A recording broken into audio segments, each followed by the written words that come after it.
All right, welcome. Today, we're going to break down a really powerful text that makes a pretty bold argument that our inner world and our outer world, everything from our private thoughts to artificial intelligence, are all just reflections of each other. Okay, let's jump right in. So this is the opening image from the source material, and wow, does that hit home, right? It perfectly captures that feeling of just being constantly overwhelmed. It feels like our nervous systems have been completely colonized by this nonstop flood of notifications, news alerts, and just our own racing thoughts. We're reacting all the time before we've even had a chance to think. And this state, this automatic reactive mode, really sets the stage for everything else we're about to talk about. So in all this chaos, where do we even begin to find some clarity? Well, the text argues that the starting point isn't somewhere out there in the world. Nope, it's right here inside our own minds. It's all about finding that little bit of space between our thoughts. The core idea here is a concept called decentering. Now, this isn't some mystical, far-out idea. It's a skill you can actually train, and it's rooted in cognitive psychology. It's about learning to see your thoughts as just thoughts. They're just events happening in your mind, not these ironclad laws of reality. It's about creating that tiny but absolutely crucial gap between an impulse, like the urge to check your phone, and completely identifying with that impulse. And this slide just illustrates that shift perfectly. In our default mode, we're basically caught in the waves of our own thinking, getting tossed around. But in a decentered mode, we become more like the ocean itself, just watching the waves come and go. When we learn not to automatically buy into every single signal our brain sends us, we create this amazing cognitive space. And this is the foundation for everything, really. Because without that space, any system, whether it's tech or politics or whatever, is just writing its code directly onto our nervous system. Okay, so if that's the dynamic going on inside our minds, how is it being reflected back at us by our most powerful new technology? I'm talking, of course, about artificial intelligence. The source proposes a really useful way to think about AI. It's not some all-knowing oracle that has all the answers. It's much more like a mirror. You have to remember, it learned from this vast digital ocean of human expression, all our texts, our biases, our history, our genius, and yeah, our cliches too. It reflects our own collective patterns right back at us.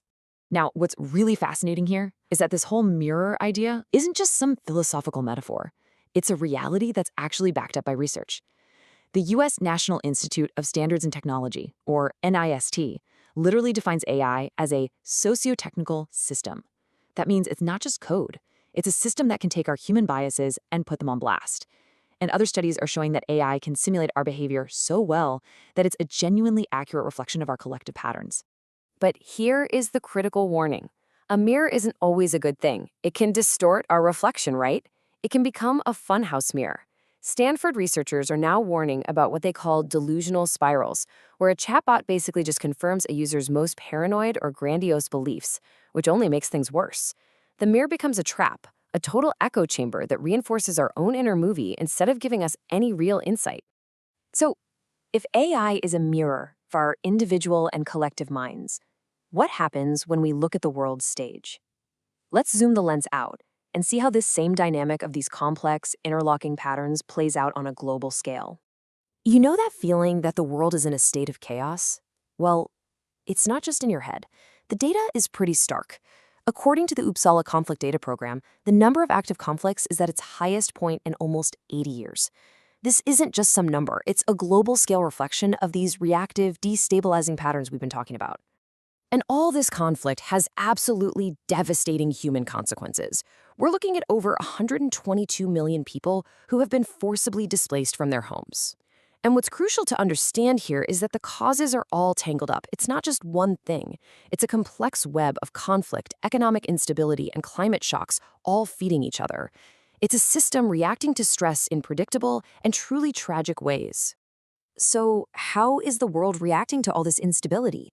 Well, this chart shows a massive 143% spike in arms imports by European NATO members in just the last few years, with well over half of that coming from the United States.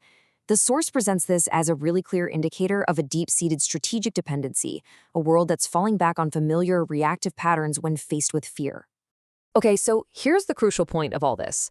We are confronted with these reflections everywhere we look, in our own minds, in our technology, and on the world stage. And according to the source, this presents us with a fundamental choice. The source frames this choice as moving between two different levels of engagement. Level 1 is what you could call reactive consciousness. It's living on autopilot, just running these old scripts you never consciously chose for yourself. Level 2, on the other hand, is conscious participation. It's that moment you realize, hey, I'm a player in this game, and you start taking responsibility for how you play. It's the big shift from being just a passenger to becoming a co-pilot. So ultimately, the source concludes that our greatest challenges, they're not just technological or political. The real problem lies a lot deeper than that. It's a crisis of attention, of losing context, and of just lacking a clear direction. Think about it. A person who doesn't realize their thoughts aren't facts is incredibly easy to manipulate. And a society that builds its own reflection into powerful software without any self-awareness, well, it risks automating its own worst shadows.